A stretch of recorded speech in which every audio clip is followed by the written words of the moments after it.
जय जय गुरुदेव, जय जय गुरुदेव, जय जय गुरुदेव, जय जय गुरुदेव, जय जय गुरुदेव, जय जय गुरुदेव, जय जय गुरुदेव, जय जय गुरुदेव।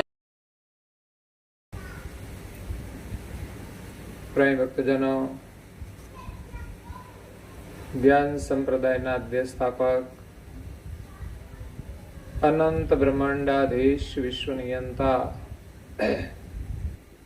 સકર્તા સત કૈવલના પરમહંસ, અનંત અંશોના તારણહાર, પરમ મોક્ષના દાતા, કૈવલ ધર્મ ધુરંધર, મહાન સમર્થ, પરમ શ્રેષ્ઠ, પરમ વિભૂતિવાન, પરમ દયાળુ, પરમ કૃપાનિધિ, સર્વજ્ઞ દિવ્ય પરમ ગુરુ શ્રીમદ કરુણા સાગર મહારાજ,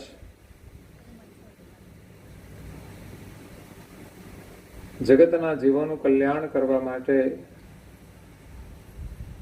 જગતના જીવોને જગત કર્તાનો સંદેશ આપવા માટે, જગતના જીવોને જન્મ મરણના ત્રાસમાંથી મુક્ત કરવા માટે અકળ વિભૂતિનો અતિ દિવ્ય મનુષ્ય દેહ ધારણ કરી આ વિશ્વની અંદર 14 લોક અને 7 દ્વીપમાં પ્રગટ થયા છે. આ જગતની અંદર અનેક મહાપુરુષો થયા છે,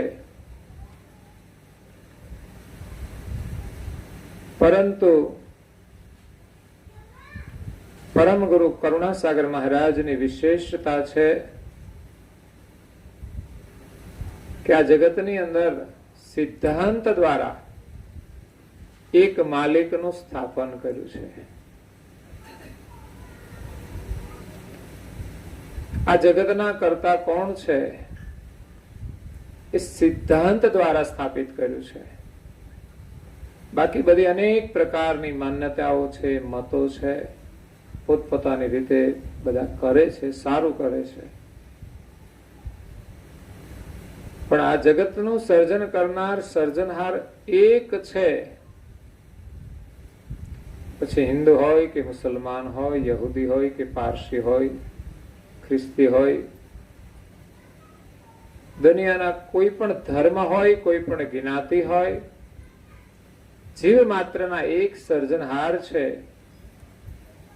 એનું પ્રતિપાદન કરુણાસાગર મહારાજે સિદ્ધાંત દ્વારા કર્યું છે. વિશેષતઃ દુનિયામાં 2 સિદ્ધાંત પ્રસ્થાપિત છે. એક સગુણ સિદ્ધાંત અને બીજો છે નિર્ગુણ સિદ્ધાંત. સગુણ સિદ્ધાંત વાળા ઈશ્વરને સાકાર માને છે, અવતારને માને છે કે આ જગતની અંદર જે અવતારો થયા એ પરમેશ્વરના છે. પરમેશ્વર અવતાર લઈને આવે છે એ સગુણ સિદ્ધાંતની માન્યતા છે. સગુણની અંદર અનેક પરમેશ્વરનું સ્થાપન થવાનું અને રહેવાનું, એમાં ક્યારેય એક મત થશે નહીં. કારણ કે આ જગતની અંદર દરેક માનવ મહાન થવાના છે, અનેક દેવોનું અવતરણ થવાનું છે. દેવો ભિન્ન ભિન્ન હોવા છતાંય લોકો એમ માને છે કે ભાઈ પરમેશ્વર તો એક જ છે, એના અવતાર અલગ છે, એમ કરીને પોતાનું મન મનાવી લે છે. પણ એક છે એ કોણ છે એ સિદ્ધાંત અનુસાર પ્રમાણિત નથી. સગુણની અંદર એક મત નહીં રહે, કારણ કે જેટલું સગુણ દેખાય છે બધું જ કર્તાનું કૃત છે, એનું કરેલું છે. એ દુનિયા છે કે જે સ્વરૂપ છે રેવા વાળા નથી. આજે છે કાલે નહીં હોય, કાલે નવા સ્વરૂપ આવશે. પરમેશ્વરનું સ્વરૂપ તો અચલ છે, અખંડ છે, અવિનાશી છે. તો એ સ્વરૂપ કેવું છે? તો એના માટે આગળ જઈને બીજો સિદ્ધાંત છે નિર્ગુણ સિદ્ધાંત. સગુણથી રહિત નિર્ગુણ સિદ્ધાંત છે, નિરાકાર સિદ્ધાંત છે. વ્યાપક સિદ્ધાંત છે.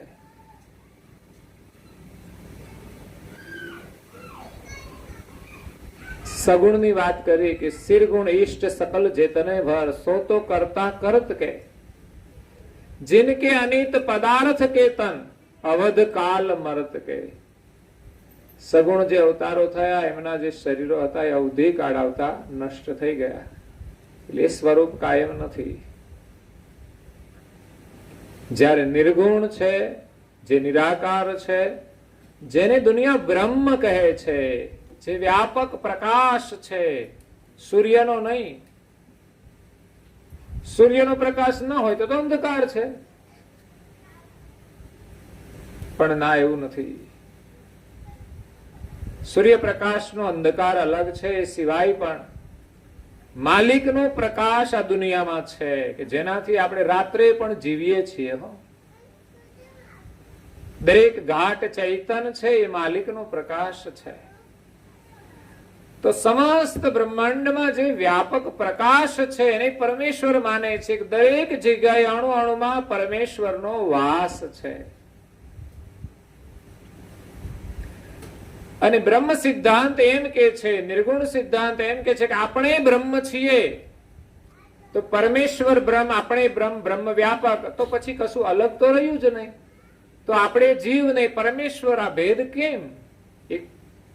એ પ્રશ્ન રહે છે. બાકી પરમેશ્વર તો સર્વત્ર વ્યાપક છે, તો ક્યાંય અજ્ઞાન રહેવું જોઈએ નહીં, ક્યાંય ખોટું થવું જોઈએ નહીં. પણ પરમેશ્વર વ્યાપક નથી. પરમેશ્વરની ચેતના વ્યાપક છે, એમની સત્તા વ્યાપક છે, એમનો પ્રકાશ વ્યાપક છે. પરમેશ્વર તો એ પ્રકાશના પ્રકાશક છે એવું સ્થાપન કરુણાસાગર મહારાજ કરે છે કે જે સિરગુણ અને નિર્ગુણ સિદ્ધાંતથી પર સકરતા સિદ્ધાંત છે.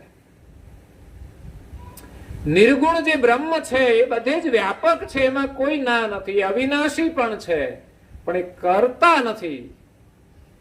એના માટે એક ચોપાઈ લખી છે કે નિર્ગુણ બ્રહ્મ અકર્તા અનુચિત. નિર્ગુણ બ્રહ્મ અકર્તા અનુચિત. अंत स बिनु संकल्प के तो आ भव के करण हार को उपजे किनु कल्प के.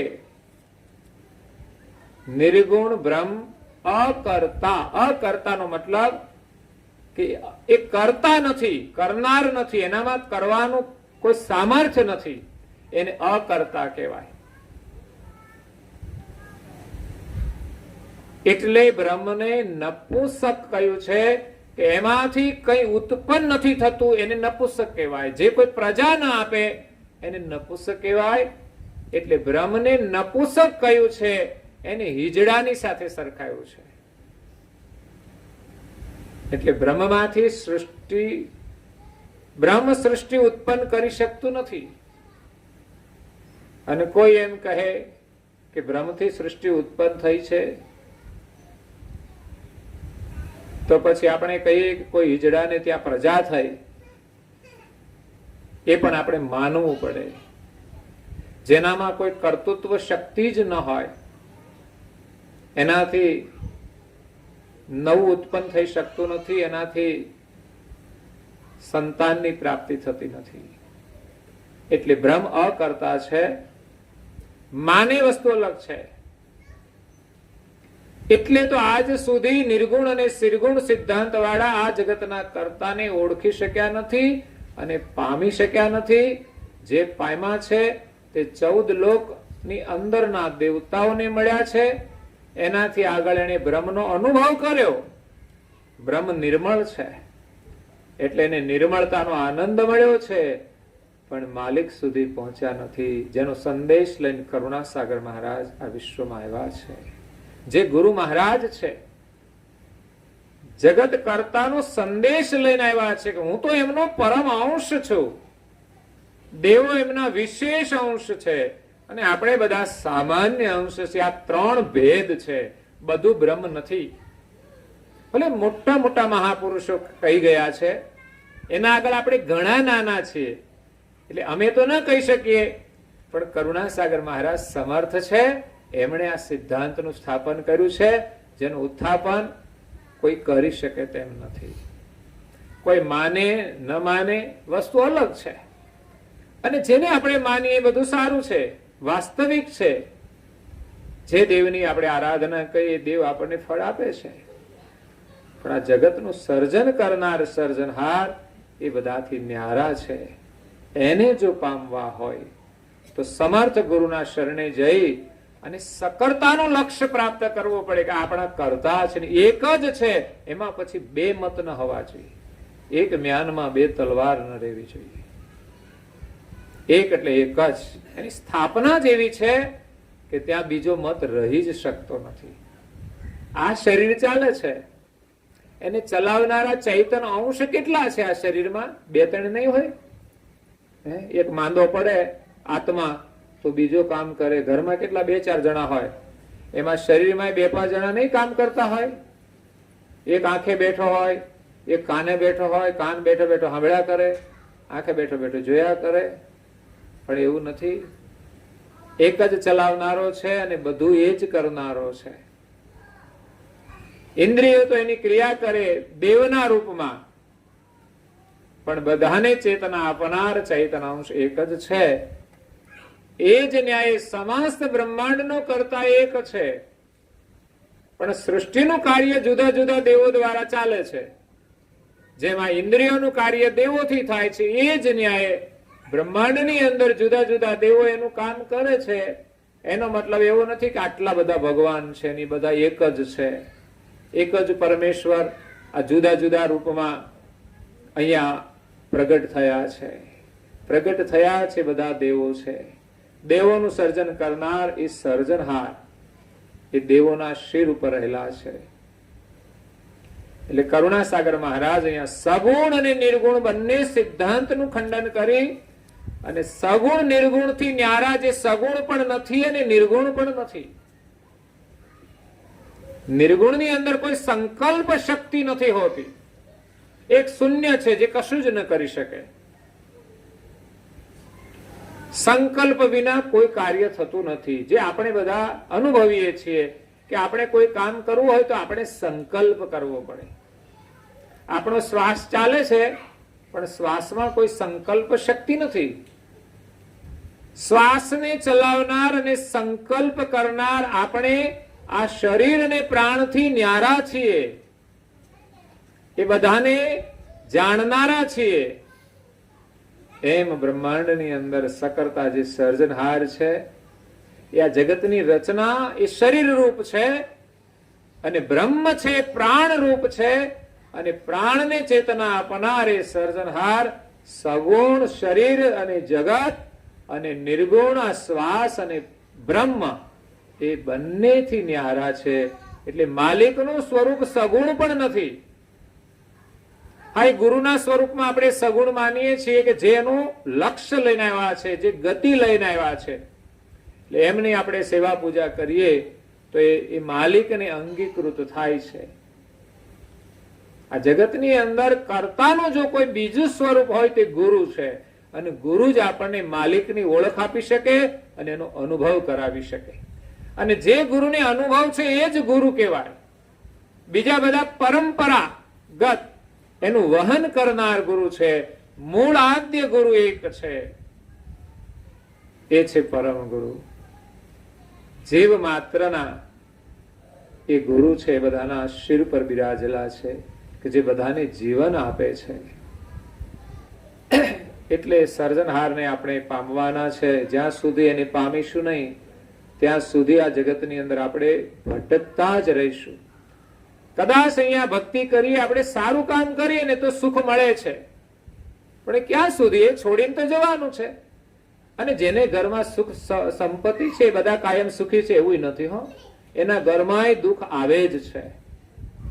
મોટા મોટા ઘરમાં છૂટાછેડા થાય, બોલો, નાના ઘરમાં ના થાય તો એને દુઃખ નથી. તો આપણે એમ કહીએ કે સુખી. મોટા મોટા ઘરમાં લોકો બહુ મોટા મોટા હોય છે, વજનદાર, એને કેટલી તકલીફ પડે છે.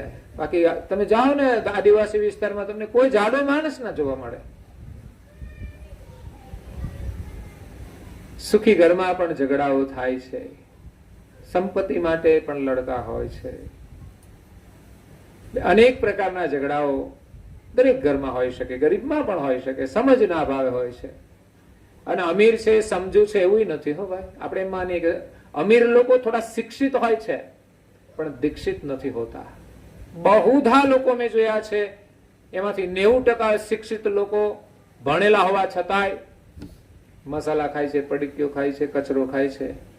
અને શિક્ષિત કેવા કે પછી અશિક્ષિત કેવા?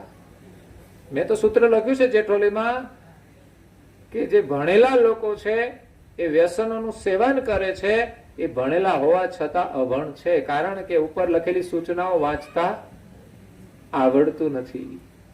અને વાંચવું એ જ મહત્વનું નથી. અને સમજીએ તો જ આપણે ભણ્યા કહેવાય, નહીં તો કામનું શું?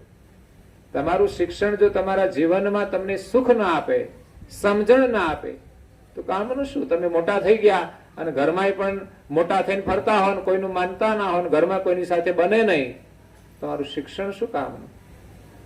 મોટો ઓફિસર હોય ત્યાં બરાબર, પણ ઘરે આવીને એ અધિકાર ચાલે નહીં.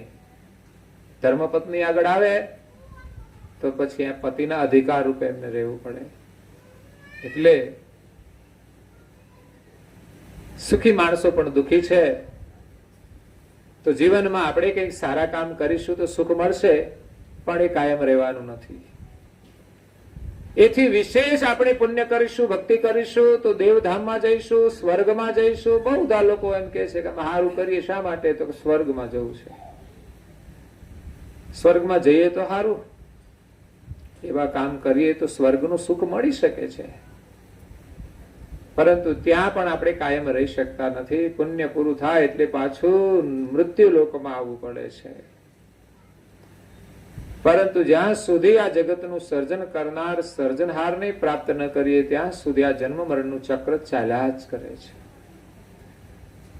અને એને પ્રાપ્ત કરવા માટે આ શરીરમાં આપણે કોણ છીએ, આ શરીરને ચલાવનાર, આ જગતને જાણનાર આપણે કોણ છીએ એને ઓળખીશું ત્યારે આપણા માલિક કોણ છે એની ખબર પડશે.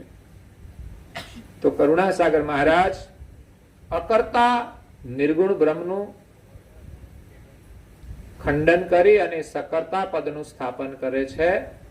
એના માટે ચોપાઈ કહે છે કે ઉપાસના સોઈ માત પિતા સુત, શિષ્ય કો ગુરુ સંતન કી, પતિવ્રતા નિજ પીયુ સેવન કી, પ્રીત સહિત તન મન કી. આ જગતની અંદર આપણે ભગવાનને માનીએ છીએ તો એની ઉપાસના કરવી જોઈએ, એમની ભક્તિ કરવી જોઈએ, એમની સેવા કરવી જોઈએ. પણ ક્યારે કરીએ આપણે? કે આપણાથી વિશેષ હોય ત્યારે. આ જગતની અંદર લોકો એકબીજાને માને છે, એના કરતા વિશેષ હોય તો એને માને છે. પૈસાથી કોઈ વિશેષ હોય તો એની રીતે એનો આદર કરતા હોય છે. કોઈ જ્ઞાનથી વિશેષ હોય તો એ રીતે એનો આદર કરે છે. કોઈ કર્મથી વિશેષ હોય તો એ રીતે એનો જગતમાં આદર થતો હોય છે, એનો પ્રભાવ હોય છે. જેનામાં જે વિશેષતા હોય એનો લોકો આદર કરે છે. પણ બધા હરખા હોય ને, એક સરખા, તો એકબીજાનામાં વિશેષતા નથી દેખાતી, તો એની ભક્તિ નથી કરતા. આ દુનિયામાં બધા જ માણસ છે, પણ કોઈ સાધુ સંત આવે તો વંદન કરે છે, એ પણ માણસ જ છે, પણ વિશેષતા જોઈને વંદન કરે છે. કોઈ દેવ છે તો એને પૂજે છે, એની વિશેષતા જોઈને પૂજે છે, દૈવત્વ જોઈને પૂજે છે. પણ આપણે બધા સરખા હોઈએ તો કોણ કોની પૂજા કરે? ઘરમાં માતા પિતા છે, પતિ પત્ની છે, એમાંય પણ નાના મોટા તો છે જ. માતા પિતા એ તો મોટા છે ને, તો પુત્રએ એની સેવા કરવી જોઈએ, એની ફરજ છે. નાના હોય ત્યાં સુધી તો થોડું થોડું માને, પણ મોટા થયા પછી ભગવાન જાણે. કેટલા છોકરાઓ માને છે, કેટલા છોકરાઓ વંદન કરે છે. માનીએ ખરા, પણ હવે મોટા થઈ ગયા એટલે વંદન કરતા શરમ આવે એવું બની શકે. ખરેખર પરમ ગુરુ સિદ્ધાંત સમજાવે છે કે ઉપાસના સોય માત પિતા સુત. પુત્રે માતા પિતાની સેવા કરવી એ પુત્રનો ધર્મ છે. એ માતા પિતા છે તો એની પૂજા કરવી જોઈએ. પણ એ ભાઈની પૂજા નથી કરતો. ભાઈ સાથે સમદ્રષ્ટિનો વ્યવહાર હોય છે, સમ્યક વ્યવહાર હોય છે કે આપણા ભાઈ છે. ભાઈના વ્યવહારમાં અને માતા પિતા સાથેના વ્યવહારમાં ફરક હોય છે, કારણ કે જન્મદાતા છે. તો પરમ ગુરુનો કહેવાનો મતલબ છે કે આ બધું જ એક બ્રહ્મ હોય, કે અહમ બ્રહ્માસ્મિ, હું બ્રહ્મ છું, હું પરમેશ્વર છું. પણ મને અજ્ઞાન લાગુ પડ્યું છે. બ્રહ્મ પરમેશ્વર છે અને આપણે પરમેશ્વર, પણ આ બ્રહ્મને આપણે બ્રહ્મ છીએ એને અજ્ઞાન લાગુ પડ્યું. અને એક બ્રહ્મ એવું છે કે જે પરમેશ્વર છે, પણ આ બે બ્રહ્મ છે જ નહીં તો એ જ મોટો ભ્રમ છે. આ સિદ્ધાંતની સમજ કોઈ આપતું નથી. બધા જ ગોળ ગોળ ફેરવે છે. એટલે એ ચક્રની અંદર ફર્યા જ કરવાનું. જ્યાં સુધી ચોક્કસ નિર્ણય ન થાય એક પરમેશ્વરનો, ત્યાં સુધી એની પ્રાપ્તિ થતી નથી. હા, સત્કર્મ કરીએ, સાધના કરીએ તો ચોક્કસ આ જગતની અંદર આપણે ઊંચાઈ મળે છે, પવિત્રતા પણ મળે છે, દુનિયામાં પ્રભાવ પણ ઉભો થાય છે. એટલે આ જગતની અંદર દેખાય છે બધું. એનું કારણ છે કે જે માણસ સાધના કરે છે, મહેનત કરે છે, તો એને આ જગતની ઊંચાઈ પ્રાપ્ત થાય છે. પણ માલિકની પ્રાપ્તિ એના સિદ્ધાંત વગર, એની સમજ વગર, એના સ્થાપન વગર થતી નથી. આપણે જ આપણી જાતને બ્રહ્મ માનીએ તો આપણે પૂજા કોની કરીશું ભાઈ? તો પછી કોઈ બીજા બ્રહ્મ સાથે આપણામાં પૂજ્ય ભાવ નહીં આવે. એક સમાન હોઈશું તો.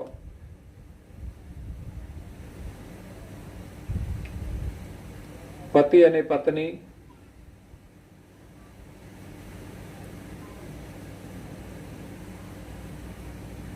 નાના મોટા હોય છે ને ઉંમરમાં થોડા. આ સિદ્ધાંત છે, એક પરંપરા ચાલી આવે છે. બહુ બધા લોકો લગભગ એકાદ વર્ષનો ફરક હોય ને તો એ કે ભાઈ મોટા ના ચાલે. કેમ? તો કે ઘરમાં આવીને આપણને સલાહ આપે પછી કે હું મોટી છું. એટલે પહેલેથી જ આ પરંપરા ચાલી આવે છે. બેનો આમ હાઈટમાં નાના હોય અને ઉંમરમાં નાના હોય. હાઈટ એ ભગવાને કુદરતી આપી છે, થોડી ઓછી, 1.5 ફૂટ ભાઈઓની સરખામણીમાં. પછી કોઈ ભાઈઓ નીચા હોય ને કોઈ બેન ઊંચા હોય ને ભેગા થયા, એ વસ્તુ અલગ હોય છે. એટલે પત્ની હંમેશા પતિનો આદર કરે છે અને સન્માન આપે છે, અને પતિએ પત્નીને શું આપવાનું છે? કે પ્રેમ આપવાનો છે. બસ આ બેનું આદાન પ્રદાન થાય તો કોઈ દિવસ પતિ પત્નીમાં ઝઘડો ન થાય, અને ક્યાંય છૂટાછેડાની તો વાત જ નહીં કરવાની આપણે. પણ નાની નાની બાબતોમાં, સામાન્ય વાતોમાં લોકો છૂટાછેડા લઈને ભાગવા મળે છે. આ બધા કેવી રીતે સુખી થવાના? બીજી જગ્યાએ કેવી રીતે ચાલશે? એટલે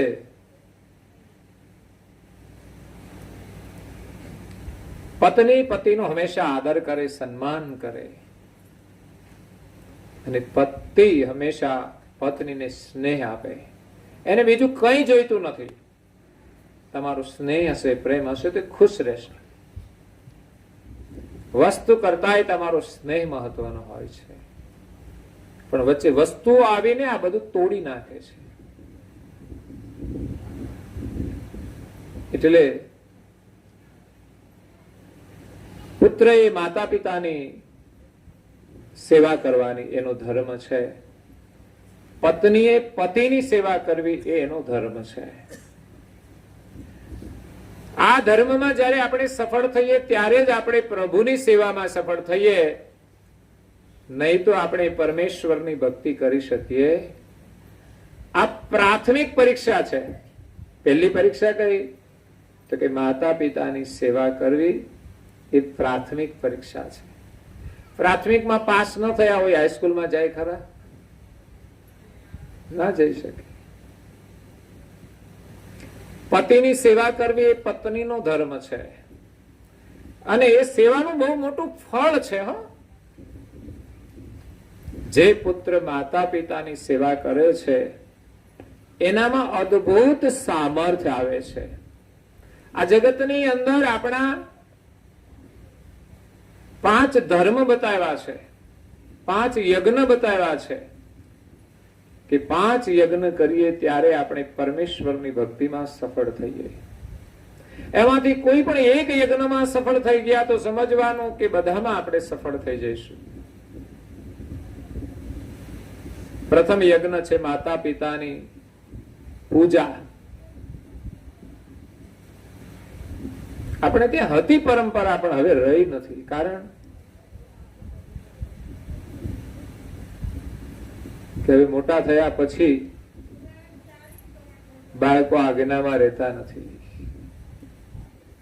મને લાગે છે કે નાનાથી જ હવે તો તોફાની થઈ ગયા છે. મોટા ભાગના માતા પિતાની ફરિયાદો છે કે અમારો છોકરો બહુ તોફાની છે. પહેલાના સમયમાં બાળકોને માતા પિતાએ મોટા તો કર્યા જ હશે ને, આપણને પણ મોટા કર્યા હશે. તો કદાચ આપણને આપણા બાળપણનો અનુભવ કરાવતા હશે આપણા બાળકો કે આપણે નાના આવીશું ત્યારે કેવા હોઈશું. આપણને એમ જ લાગે આપણે તો છે ને નાના હોઈશું ત્યારે બિલકુલ શાંત હોઈશું. પણ જોવા મળે છે ઘર ઘરમાં કેટલા લોકો શાંત છે. નાના હશે ત્યારે શું શાંત હશે? મોટા થયા પછી પણ જે શાંત નથી થયા એ નાના કેવી રીતે શાંત રહે? અગર નાના હતા ત્યારે શાંત હતા અને મોટા થયા પછી અશાંત થઈ ગયા. આપણા બાળકો તોફાની છે એટલે આપણી એને ઓળખ ના આપવી પડે કે આપણે કેવા હોઈશું. એટલે અમે એને જાજુ કઈ જ ના કહીએ, અમને ખબર પડી જાય તમારી. તમે તમારી ફરિયાદ કરતા તમારો બાળક તોફાની છે, પણ એ તમારો છે એટલે તમારી ઓળખ આપે છે. અને શાંત કરવો એ પણ તમારા હાથની જ વાત છે. એને સંસ્કાર આપવા એ તમારા હાથની વાત છે.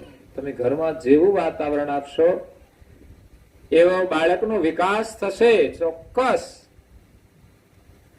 જે પરિવારમાં જે બાળકો મોટા થાય છે પરિવારના એક સંસ્કાર હોય છે જ. અમેરિકાના બાળકો અમેરિકા જેવા હોય, ભારતના બાળકો ભારત જેવા હોય છે. જે તે પરિવારના જે સંસ્કારો છે પ્રમાણે બાળકો હોય છે.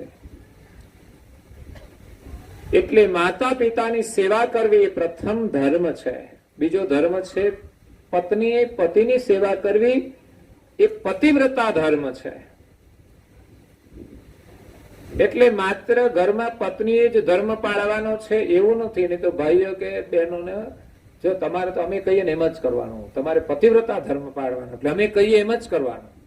બિલકુલ નહીં. અહમ ભાવથી કોઈ એમ કે અમે કહીએ એમ પતિએ કરવાનું એ વાત નહીં. પતિ કહે એમ પત્નીએ કરવાનું છે, પણ પતિ એમ માને કે અમે કહીએ એમ કરવાનું તો નહીં, તો એક વાત ખોટી છે. તમે સહજ રીતે પ્રમાણિકતાથી જે કહેશો તે બધું જ કરશે, એની ફરજમાં આવે છે. કહ્યા વગર કરવાનું છે. કઈ ને કરે એ કઈ કર્યું ના કહેવાય. આદેશ આપવો પડે, અકળાવવું પડે એ નહીં, પણ કહ્યા વગર. એટલે પતિની સેવા કરવી પતિવ્રતા ધર્મ કહેવાય છે. અને ધર્મ પાળવાનું બહુ મોટું સામર્થ્ય હોય છે. ત્રીજો ધર્મ છે જીવ માત્ર સાથે સમદ્રષ્ટિથી જીવન જીવવું. કોઈ મારું નહીં, કોઈ તારું નહીં, કોઈના પ્રત્યે રાગ નહીં, કોઈના પ્રત્યે દ્વેષ નહીં.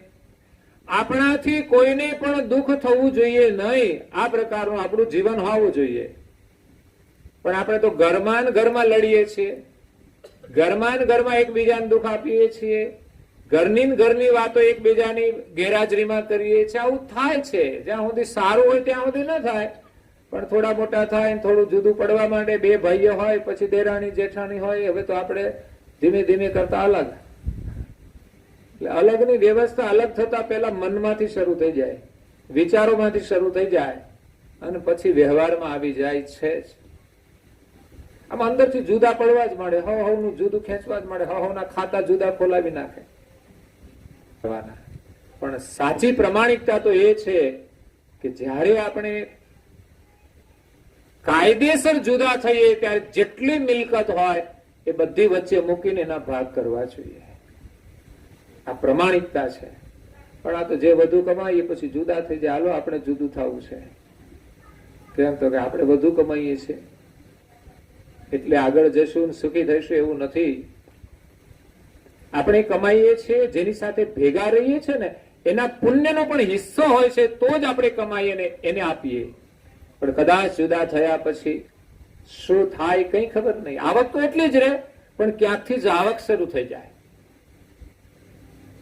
એ દેરાણી જેઠાણી હોય, જેઠાણી મોટી હોય, જેઠે મોટા હોય, એ કમાતા શરૂ થયા હોય પછી ધીમે ધીમે જુદા થઈ જાય. કે ખારી ઓફિસમાં નોકરી કરતા હોય, સારું કમાતા હોય, પણ જુદા થયા પછી જેઠાણી માંદી પડે તો શું થાય? પછી સેવા કોણ કરે? પછી એટલી બધી ઉપાધિઓ આવે. પણ છતાંય લોકોને એક મોહ હોય છે, બસ અમે અલગ. ભેગા રહેવામાં જે આનંદ છે ને એ જુદા થવામાં નથી વાસ્તવિક. ખરેખર તો આપણે પરિવારને માનીએ છીએ અને જો તમને ભેગા રહેવામાં આનંદ ન આવતો હોય તો પછી તમારે એકલા રહેવું જોઈએ. લગ્ન ના કરવા જોઈએ. તમારે એકલામાં જ આનંદ કરવો હોય અને કલેશ થશે ને તો જેમ બે ભાઈઓમાં થાય ને, જુદા થયા પછી ભાઈઓ તો હોય નહીં, પછી કોની હાથ લડવું? પતિ પત્ની થી રહેવાય ને એટલે એ શરૂ કરે ધીમે ધીમે.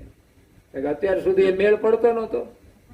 ભાઈઓમાં લડાઈ ચાલતી, દેરાણી જેઠાણીમાં લડાઈ ચાલે. પછી આ પતિ પત્નીના ઝઘડા કેમ શરૂ થયા? તો સંયુક્ત પરિવાર ગયા. હવે રહ્યું કોણ ઝઘડા માટે? તો પતિ અને પત્ની. એ બે લડે, છોકરાઓ જોવે બધું ખેલ. એ છોકરાને કેવા સંસ્કાર મળે? ખરેખર શરમની વાત કહેવાય. તમે નાના છોકરા હોય ને એની નજર આપણા પર હોય કે બેઠા હોય તો તમારે બોલતા વિચાર કરવો પડે. પત્નીને આમ બોલાવવાની હોય તો બહુ સભ્યતાથી બોલાવવી જોઈએ. પતિને કહેવાનું હોય તો પણ સભ્યતાથી કહેવું જોઈએ. એવું નહીં હુકમથી લડતા લડતા. થોડા બાળકો મોટા થઈ જાય તો પણ લોકો એમ જ માને કે આ તો બાળકો હજુ નાના છે. પણ અત્યારના નાના બાળકોને બહુ સમજણ પડે છે. પતિ પત્નીની લડાઈઓમાં બાળકો સમાધાનનો હિસ્સો બને છે. બોલો, વિચાર કરો. આટલી સમજણ છે પતિ પત્નીમાં. બાળકો સમજણનો હિસ્સો બને છે. આવા પ્રસંગો બને છે. એટલે વડીલોની અંદર સમજણ હોવી જોઈએ. હું જોઉં છું સમજણનો બહુ અભાવ છે મોટા લોકોમાં, યુવાન લોકોમાં, શિક્ષિત લોકોમાં, કે જે વ્યસનનું તો સેવન કરે છે પણ ઘરમાં લડાઈ ઝઘડા કરે છે ને એ પણ જોવા મળે. ત્યારે એમ થાય કે સમજણનો બહુ અભાવ છે. સંપત્તિ કરતા વધારે સમજણની જરૂર છે. મા બાપને દુખી જોઈએ ત્યારે અફસોસ થાય છે કે આ મા બાપે કેવા સંતાનોને જન્મ આપ્યા છે. એના માટે વૃદ્ધાશ્રમમાં જવું પડે, એના માટે ટિફિન લાવવા પડે, એને જમાડવા વાળું કોઈ ના હોય. છોકરા બહાર રહેતા હોય, અહીંયા બે એકલા રહેતા હોય. શા માટે? તમે ભણ્યા, આગળ ગયા, શહેરમાં રહો છો, મા બાપની જગ્યા નથી ત્યાં. તમારા આગ્રહથી ત્યાં રહેવા જોઈએ અને એને ખુશ રાખવા જોઈએ. એ તો ઘણા મા બાપ જાય છે પણ ફાવતું નથી ત્યાં. કેમ? તો કે બહેનોને ફાવતું નથી ત્યાં, સસરા જોડે હોય એટલે. ભાઈ તો કામે ગયા હોય. એવું ના હોવું જોઈએ. એમ તો એમના બાપુજી આવે ને પિયરમાંથી તો ફાવે પાછું. આ કેટલો ભેદ છે. મોટે ભાગે દીકરાઓ કરતા દીકરીઓને મા બાપ પ્રત્યે પ્રેમ છે, પણ સાસરામાં શું વેર છે સમજાતું નથી. ત્યાં શું ભેદ છે? પિયરના જે માતા પિતા છે એને સમજો. એના સાનિધ્યમાં રહેવાનો લાભ મળ્યો છે તમને. પિયરના મા બાપ તો તમારી સાથે નહીં રહી શકે. એ તો મહેમાન તરીકે આવે છે. અને એવી રીતે હાથમાં હોય તો એવું શરૂ કરો કે હવે દીકરીઓ મા બાપ લઈને સાસરે જાય. દરેક દીકરીઓ લઈ જાય, ચિંતા જ નહીં. છોકરા પતિને ચેન્જિંગ કરવા જેવું છે. ગમે તે દીકરીની ઈચ્છા હોય તે લઈ જાય, પણ ધરાઈ રહે ને પછી બીજી દીકરીને ઘરે જાય. બીજું તો શું? જેમ છોકરામાં ભાગ પડે એમ છોકરીઓ એમ કે ઘણા દિવસ અમારે ત્યાં રહ્યા, પછી ખબર પડે મા બાપ પ્રત્યે કેટલો પ્રેમ છે. પછી બે ત્રણ દીકરીઓ હોય ને એટલે કે હવે થોડા દિવસ જાવ એમના ઘરે. આ શરૂ થઈ જ જાય. પ્રેમની કસોટી તો જયારે કાયમને માટે કરવાનું હોય ને ત્યારે થાય છે. એટલે મા બાપની સેવા એ પરમેશ્વરની સેવા માનવામાં આવી છે.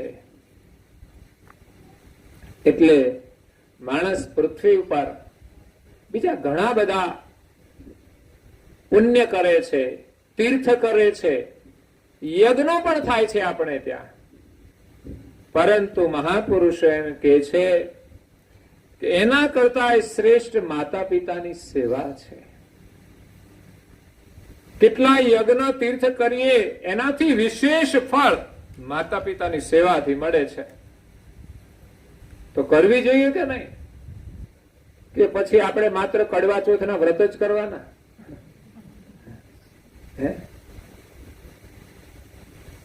એક દિવસ કરવાનું એટલે રોજ કરવાનું હોય તો એ કોઈ ના કરે. રોજ કોણ કરે? અને મા બાપની સેવાનું વ્રત એક દિવસનું નથી, કાયમનું છે. બીજા ચીલા ચાલુ વ્રત છોડીને તમે એક વ્રત લઈ લ્યો કે માતા પિતાની સેવા કરવી, પતિની સેવા કરવી, આ બધા વ્રત જ છે. અને તમે કાયમી આ કરો છો, તમારે પીપળે પાણી રેડવાની જરૂર નહીં. પતિની પૂજા કરો, પછી પીપળા ક્યાં પૂજવાના રહ્યા? ઘરનો પીપળો છે એને જ પૂજો, એને પાણી પાવ. તમે એ વ્યસનમાં ફેશનમાં એક બાજુ ભાગતા હોય એને દોરા બાંધો ચારે બાજુથી. એને બાંધવાની જરૂર છે. એ બહુ જાડા થઈ જતો તો એને દોરા બાંધી રાખો એટલે એ થોડા કંટ્રોલ થાય. હમણાં એક છૂટાછેડા બહુ અજીબ બનાવવાનો હતો, તમે કદાચ સાંભળ્યો જ હોય, સમાજમાં રહ્યો છો એટલે. એક બેન પિયર ચાલ્યા ગયા. એને પૂછવામાં આવ્યું કે તમે કેમ પતિને છોડીને પિયર જતા રહ્યા? મારો પતિ છે ને બહુ જાડો થઈ ગયો છે ને તો ભદ્દા જેવો લાગે છે. કે આ ભદ્દો શબ્દ સારો લઈ આવ્યા. લાગે ભદ્દા જેવા, સ્ત્રી હોય કે પુરુષ હોય, બહુ અતિ જાડા થઈ જાય એટલે કેવા લાગે? કેવા લાગે? સાચું કહ્યું ખોટું? ગમે નહીં છતાં પણ નિભાવવા જોઈએ. આ તો એ બધી સમસ્યાઓ જ છે બધી. હું તો કોઈ જે લોકો જાડા છે ને એને કેટલી સમસ્યા છે પોતાને ખુદને. આપણને દયા આવે. હો, જાડા લોકો ઉભા થતા હોય ને, આહા, એ ઉંમર થયા પછી બધું બહુ નડતું હોય છે. એટલે શરીરને સાચવજો, માતા પિતાની સેવા કરજો. એના આશીર્વાદ વિના આપણે સુખી થવાના નથી. એવું નથી કે આપણે બહુ પૈસા કમાઈશું તો સુખી થઈ જઈશું. ચોક્કસ તમને ભણાવ્યા છે, તમે ભણો, આગળ વધો, કમાઓ, પૈસાની આવશ્યકતા છે, વ્યવસ્થા બધી મળશે. પણ ઘરમાં જો પારિવારિક ભાવના નહીં હોય તો આનંદ નહીં આવે, શાંતિ નહીં મળે. માતા પિતા આપણા ઘરમાં હોય, બહારથી આવીએ ને એના દર્શન થતા આપણે પ્રસન્નતા મળવી જોઈએ. હવે તો માત્ર પત્નીને જોઈને જ ખુશ થાય છે, મા બાપને જોઈને ખુશ થતા નથી. લ્યો, જેથી નાનો હતો ને તેથી ઘણા બધા બેઠા હોય ચારે બાજુ, પણ એક માને જોઈને ખુશ થતો હતો, એને જોઈને એના બાજુ દોડતો હતો. અને હવે આ ચારે બાજુ ભટકે છે. ક્યાંક ક્યાંક લોકો પત્નીથી પણ સંતોષ નથી, બહાર ભટકતા હોય છે. ઘરે બેસો શાંતિથી, પ્રેમથી વાતચીત કરો. આ તો ખાઈને સીધા બહાર બજારે ભટકવા જતા રહે. બાળકો સાથે સમય આપવો જોઈએ, એને પ્રેમ આપવો જોઈએ.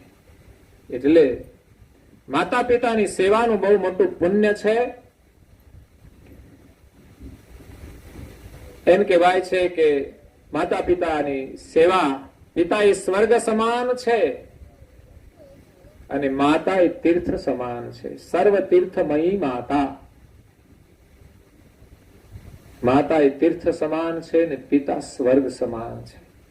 એટલે માતા પિતાની સેવા કરવી સર્વ ઉત્કૃષ્ટ તપસ્યા છે. પિતાને પ્રસન્ન રાખો તો બધા દેવો પ્રસન્ન થાય છે. અને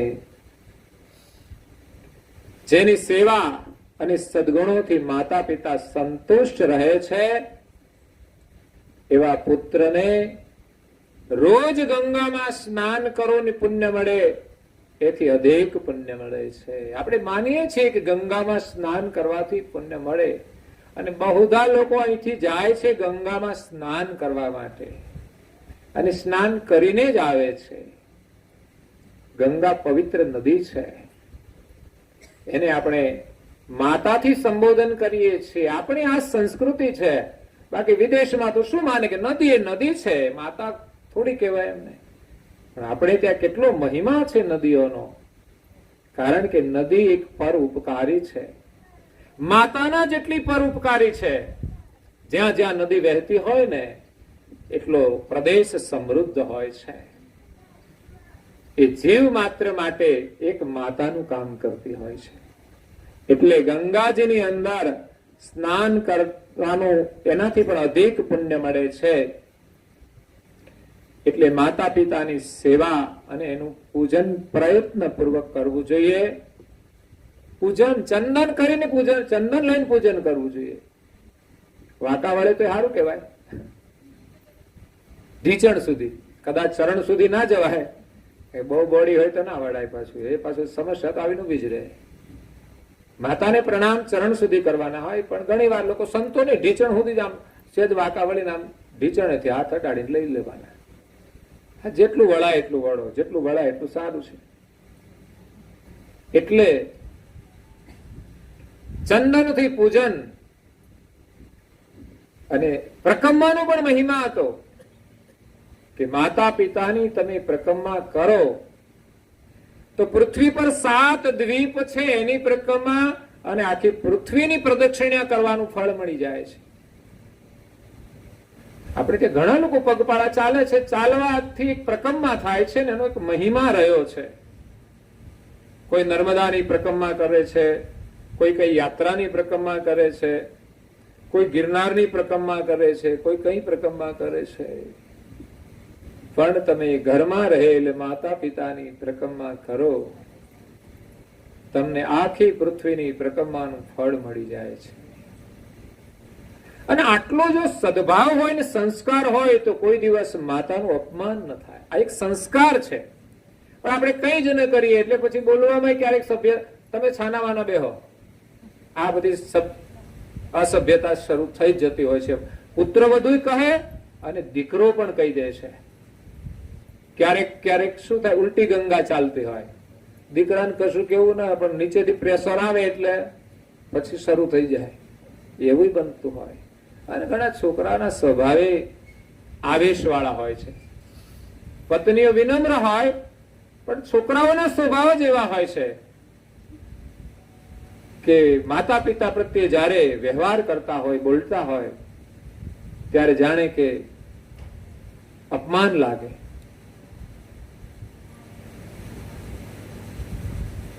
માતા પિતાને આપણને કંઈ પણ કહેવામાં સંકોચ ન હોવો જોઈએ કે ભય ન લાગવો જોઈએ. એ રીતે આપણે ઘરમાં રહેવું જોઈએ. તમે પોલીસ ઓફિસર હોય ને બહાર જાઓ બધા જ ડરતા હોય, પણ ઘરમાં જાઓ એટલે તમારે એક સામાન્ય પુત્ર બની જવાનું હોય, એક પતિ તરીકે ફરજ બજાવવાની હોય. તો મા બાપને આપણાથી ડર ન લાગવો જોઈએ. નિસંકોચ કોઈ પણ સલાહ આપણે કરવા જોઈએ અને આપણે સ્વીકારવી જોઈએ. મા બાપની સલાહ બહુ સૂચક હોય છે. જેમ આજે તમે તમારા સ્થાને તમારા બાળકોને સલાહ આપતા હો તો તમને સંપૂર્ણ યોગ્ય લાગશે, બાળકને સારું નહીં લાગે. અને નાનો છે ત્યાં સુધી સ્વીકારશે, મોટો થયા પછી એ પણ નહીં સ્વીકારે. એટલે આપણે જે માતા પિતાની સંસ્કારની જે પરંપરા છે એ પ્રમાણે જો આપણે ખરેખર કરીએ તો માતા પિતાના આશીર્વાદ આપણી સાથે રહે છે. માતા પિતાને પ્રણામ કરવાના. એક તો મેં કહ્યું એમ વાંકા વળો તો વાંકા વળી શકાય, અને એક પ્રણામ હતા દંડવત પ્રણામ. શું હતું? દંડવત પ્રણામ, જેમાં આપણા પગના ઢીંચણ જમીનને ટચ થાય, બંને હથેળીઓ ટચ થાય અને આપણું મસ્તક જમીને અડીને એમને પ્રણામ કરીએ. અગર તો દંડવત પ્રણામ બહેનો માટે અસભ્ય મનાય. ભાઈઓ કદાચ કરતા હોય છે મંદિરોમાં પણ બહેનો માટે મર્યાદાની દ્રષ્ટિએ આપણે અસભ્ય માનીએ છીએ. એટલે બહુધા કોઈ જગ્યાએ બહેનો દંડવત નથી કરતા, પણ કોઈ કોઈ જગ્યાએ બહુ ભાવવાળા બહેનો વળી હોઈ જાય. અને ઠીક છે, જગ્યા હોઈ જાય, ઘણી વાર તો ભીડમાં હોઈ જાય, તો એ મુસીબત ઉભી થઈ જાય કોઈ માથે પગ દઈ દે તો. એટલે આપણે એમ જ પણ જમીન ઉપર ઢીચણ ટેકવીએ છીએ બેઠા બેઠા, અને હાથ જમીને અડાડીએ, મસ્તક નીચે ઝુકાવી, એ રીતે પ્રણામ બહુધા લોકો કરતા હોય છે, કે જેમાં આપણા ઢીચણ પણ ટચ થતા હોય છે, અને આપણા બંને હાથ પણ જમીને ટચ થાય, અને મસ્તક પણ ટચ થાય. એ રીતે આપણે વાંકા વળીને પ્રણામ કરતા હોઈએ છીએ. એટલે પ્રણામનું મહત્વ છે કે માતા પિતાની ચરણ રજ પુત્રના મસ્તક અને શરીરની સ્પર્શતી હોય છે. મસ્તક જ્યારે એના ચરણમાં ઝૂકે ત્યારે એના ચરણની જે રજ છે આપણને સ્પર્શે, એ પવિત્ર ચરણ રજ છે, એમના આશીર્વાદ છે. દીકરાઓએ પણ લેવા જોઈએ અને પુત્ર વધુએ પણ લેવા જોઈએ. હજુ અમે ગામડામાં જોઈએ છે ક્યાંક ક્યાંક ક્યાંક પુત્ર વધુઓ સસરાને પગે લાગે છે. અમે વિસાવદરમાં ગયા એક ગામે, માતા પિતા ગામડે હતા, ત્યાંથી છોકરાઓ શહેરમાં રહેતા હતા, તો ત્યાં અમે ગયા શહેરમાં. એટલે શહેરમાં આવ્યા, જેવા દાદા બેઠા, ઘરમાંથી પુત્ર વધુ આવી, નીચે બેસી, માથે ઓઢી અને પગે લાગ્યા. આ પરંપરા કદાચ અહીં બેઠા છે બધા જોયેલી પણ હશે, કે આપણા ઘરની અંદર વડીલોને દીકરીઓ પુત્ર વધુઓ પગે લાગતી હતી. હવે સમય બદલાયો છે થોડો.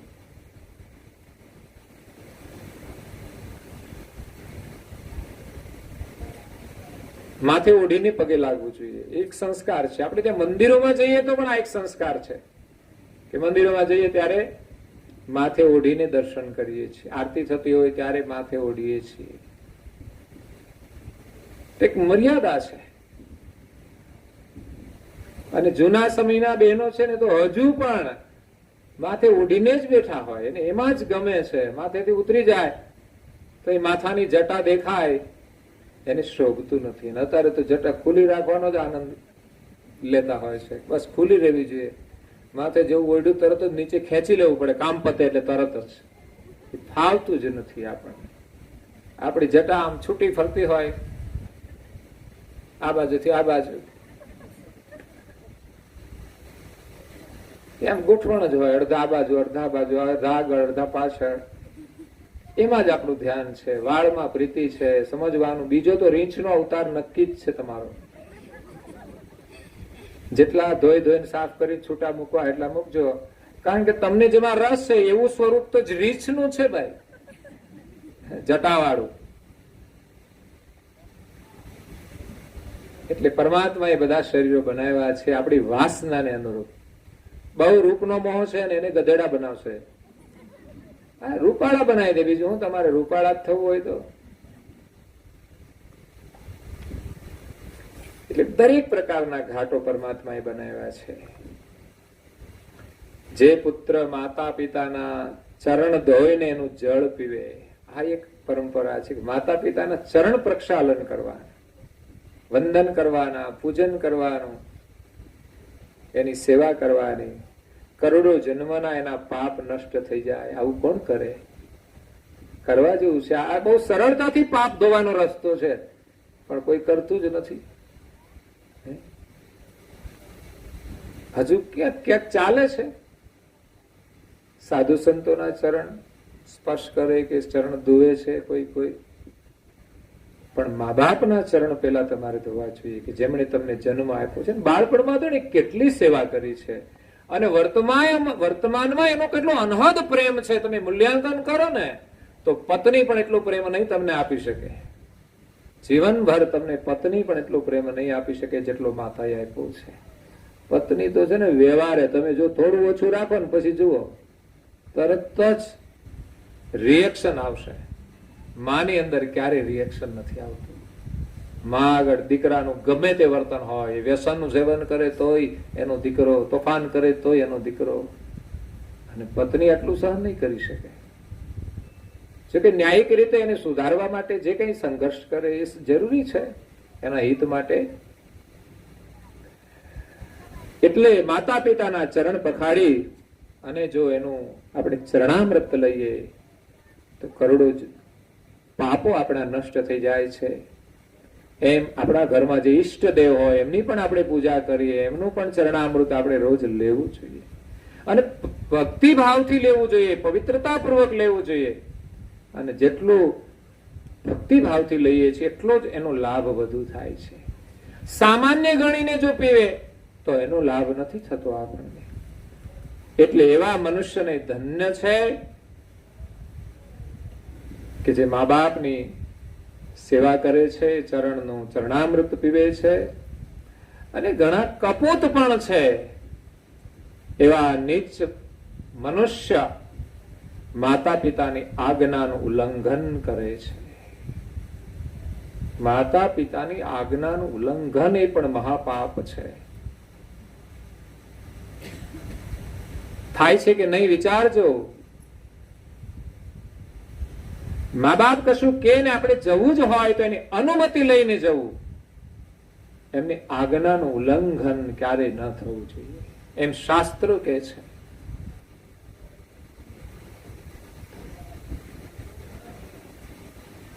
માતા પિતા શેઠ સગાળસા અને સંગાવતી સૌરાષ્ટ્રની અંદર થઈ ગયા. જુનાગઢ પાસે બિલખા ગામ છે, ત્યાં અત્યારે ધર્મસ્થાન છે.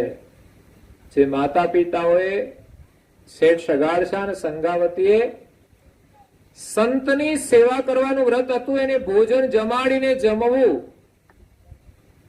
કોઈ પણ સેવા એમાં આપણી કસોટી હોય છે, કોઈ પણ નિયમ એમાં આપણી પરીક્ષા હોય છે. ઘણા લોકો નિયમ લેતા જ નથી કે આપણાથી પડાય નહીં, આપણે પાપમાં પડીએ ન પાડીએ તો. મેં કીધું ન પડાય ને તમે છોડો ભલે, પણ નથી પાડતા એ જ મોટું પાપ છે. પાળાશે તો એટલો લાભ તો થશે, અને પાળીશું તો વિશ્વાસ આવશે તો વધારે પાળાશે. તમે જીવનમાં પાળશો જ નહીં તો જીવનમાં કાયમને માટે પાપ જ કરશો. પાપથી બચવા માટે અમુક નિયમ પાળવાના છે. એમ સંગાવતી અને સગાળસા એ સંતને જમાડવા માટે પોતાના એકના એક દીકરા ચેલૈયાને ખાણિયામાં ખાંડી અને એને જમાડે છે. આવી એક માગણી હતી, આવો એક ઇતિહાસ છે. આપણે એવું કરવાનું નથી, પણ માત્ર એની ભાવનાનું મૂલ્યાંકન કરવાનું છે કે દીકરો એ કેટલો આજ્ઞાકારી હશે. એને રસ્તામાં કહ્યું કે તને તારા મા બાપ મારી નાખશે, તો ભલે મારા મા બાપ જે કરે તે. એટલે માતા પિતાની આજ્ઞાનું જે ઉલ્લંઘન કરે છે ત્યાં સૃષ્ટિનો પ્રલય થાય ને ત્યાં સુધી નરકમાં રહે. બોલો, વિચાર કરો. અનાદર કરવો. સાસુ સસરા આવે છે એમાં એવું નહીં કે આ તો ભાઈઓને જ કહેવામાં આવે છે. લગ્ન થાય ત્યાં સુધી પિયરના માતા પિતા હોય. પિયર છોડ્યું એટલે હવે તમારું એમાં કંઈ જ નહીં. કદાચ સરકારના રૂલ્સ પ્રમાણે તમે કઈ ભાગીદાર હોય, વસ્તુ જુદી છે મિલકતમાં. અત્યારે તો એ ડખા ઉભા થયા છે. સરકારના રૂલ્સ આવે એટલે આપણી મૂળ પરંપરા કે દીકરીને મા બાપ જે આપે તે, બાકી એમનું એ બધાને એ જે રીતે ચાલતું હોય છે. અને જો તમે પરંપરા ઉલટાવશો તો બધી જગ્યાએ ઉલટ થવાનું છે, ડખા વધવાના છે. સંસ્કૃતિ પ્રમાણે જે ચાલતું તે બરાબર જ છે, પણ છતાંય સંસારની જે માયા છે બધા કલેશનું સર્જન કરે છે.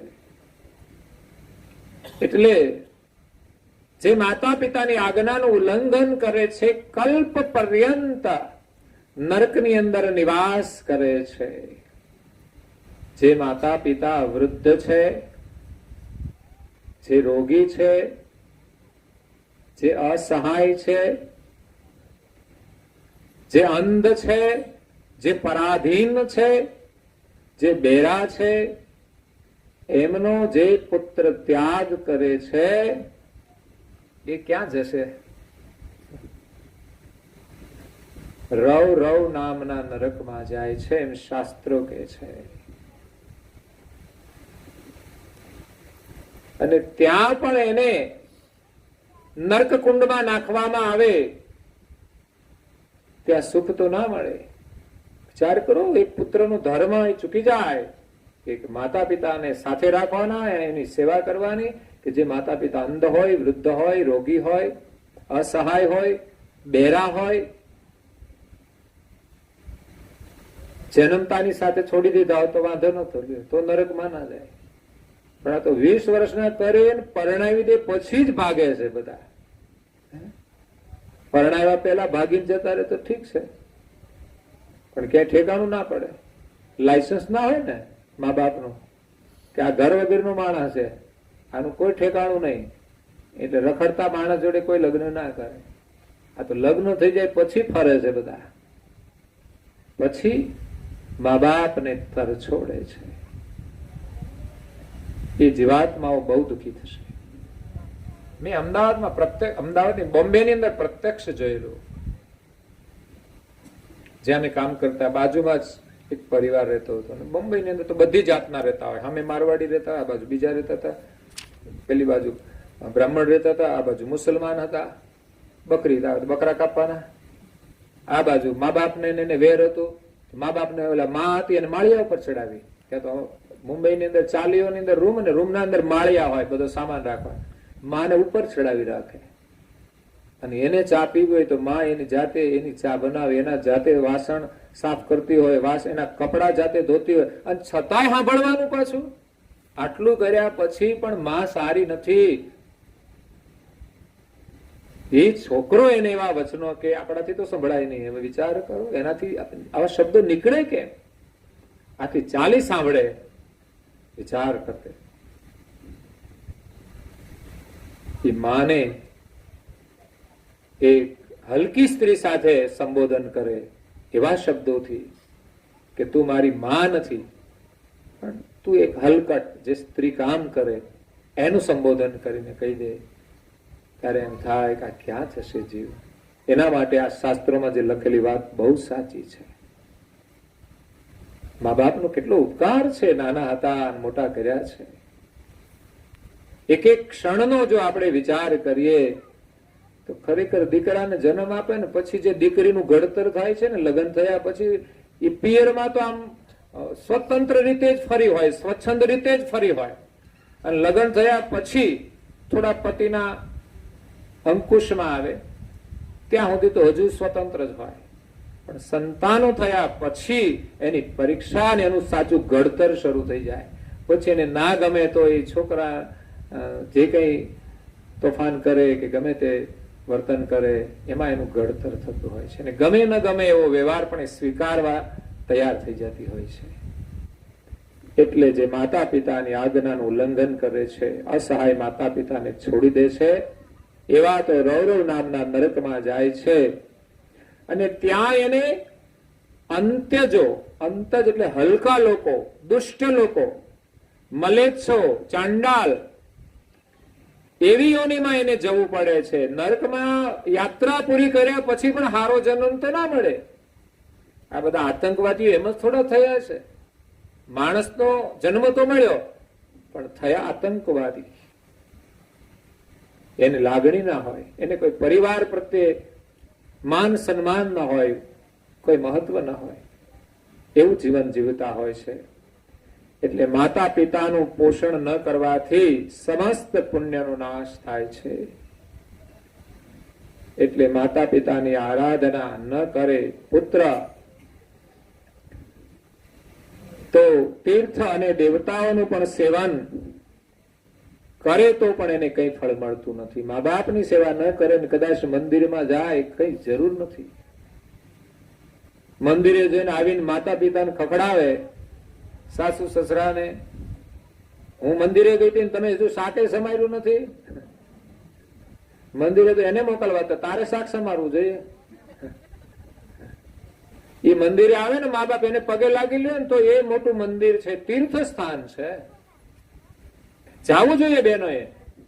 પણ ઘરનું જે તીર્થ છે ને એનું અપમાન નહીં કરવાનું. ઘરના જે દેવ છે ને, માતા તીર્થ છે અને એ સ્થાનની અંદર બિરાજમાન એ પુરુષ એ દેવ છે. આટલો મહિમા માતા પિતાની સેવાનો છે. એટલે માતા પિતાની સેવા કરીને પછી તમે પ્રભુ સેવા કરો. અગર તો પ્રભુની સેવા કરીને માતા પિતાની સેવા કરવાના સંસ્કાર ગ્રહણ કરો. તમે પેલા પ્રભુની સેવા કરો તો એમાંથી એ સંસ્કાર લો કે આપણે ઘરે જે મા બાપ છે એને આપણે ખુશ રાખીશું તો જેની આપણે પૂજા કરીએ છીએ ઈષ્ટદેવ બહુ જ ખુશ થશે. બાકી અહીંયા જો મા બાપને નાખુશ કર્યા, તમે ગમે એટલા વ્રત રાખશો, ઉપવાસ કરશો તો પણ દેવળનો દેવ ખુશ થવાનો નથી. ખુશ થાય તો ઘરનો દેવ ખુશ થાય, પેલા તો ખુશ નથી થવાના. તમે થાળ જમાડજો, ખુશ થાય તો કહેજો, પણ અહીંયા જે ઘરમાં બેઠા છે એને થોડો શીરો ખવડાવજો, એ ખુશ થશે. એ ખુશ થશે ને તો દેવળમાં બેઠેલા દેવના તમે દર્શન કરવા જશો ને તમને ખુશ થતા દેખાશે. આ એક વિજ્ઞાન છે. ઘરમાં જે માતા પિતા છે આપણી સેવાથી જો ખુશ થશે, એની ખુશીના દર્શન કરીને તમે દેવના દર્શન કરશો તો દેવ પણ ખુશ થયેલા દેખાશે. આ એક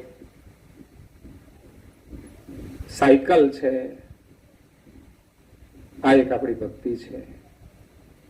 એટલે પરમાત્માની ભક્તિ કરવી હોય તો ઘરમાં જે બેઠા છે માતા પિતા એની સેવા કરી એમના આશીર્વાદ લઈને કરજો. એ સિવાય ભક્તિનું કોઈ ફળ મળવાનું નથી. આ સાથે આજનો સમય પૂર્ણ થાય છે. અહીંયા કથાને વિરામ આપીએ છીએ. બાકીની શેષ કથા હજુ માતા પિતાની સેવાનું શું મહત્વ છે, એનો મહિમા છે, આગળ વિશેષ આપણે કાલે સમજીશું. આજે અહીંયા ચોપડી ખોલજે, છેલ્લા પાનેથી જે બોલાવજો.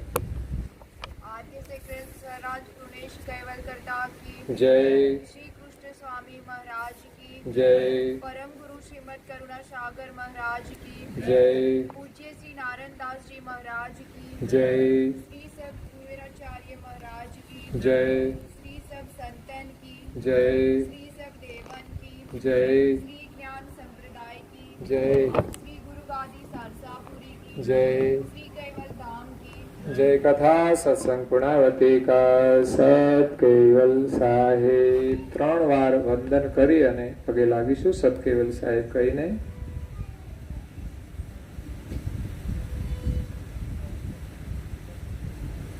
કેવલ હંસો સત કેવલ સાહેબ. એ જ હાથ જોડીને બે બાજુ કહેજો સત કેવલ સાહેબ. આ બાજુ પણ કહેજો, જેટલા દેખાય એટલા સત કેવલ સાહેબ.